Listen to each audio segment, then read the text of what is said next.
বন্ধুরা জানো, ভালোবাসার মানুষটা যদি সঠিক হয় তাহলে ভালোবাসার সব অনুভূতি সুন্দর। ঠিক আছে, আর মানুষটাই যদি সঠিক না হয় তাহলে আর কিচ্ছু করার নেই। তো আমি আমার জীবনে দেখো, বিয়ের আগে বন্ধুবান্ধব অনেক ছিল, এটা ঠিক, কিন্তু আমার মন থেকে চাওয়া পাওয়া, আমার নিজের মনের মানুষের কথা শুধু ভগবানকেই বলে রাখতাম।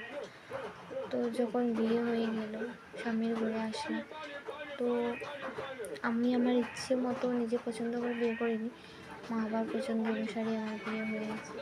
তো আমি আজ এটা বুঝতে পারছি, ভগবান হয়তো আমার জন্য তাকেই রেখেছিলেন। ঠিক আছে, সে হয়তো আমার হাত দিয়ে আসেনি, মা বাবার হাত দিয়ে এসেছে।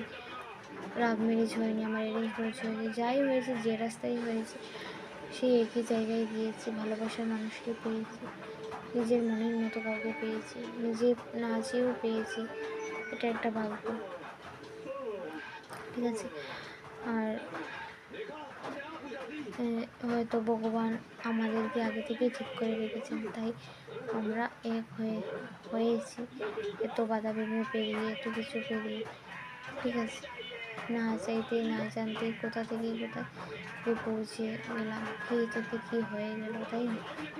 তো যা কিছু হয়েছে জীবনে ভালোই হয়েছে, ঠিক হয়েছে। আর আমি খুব ভালো একজন মানুষ পেয়েছি, মনের মতো। হতে পারে তার বয়স বেশি বা সেরকম এরকম, কিন্তু সে খুব ভালো, সৎ।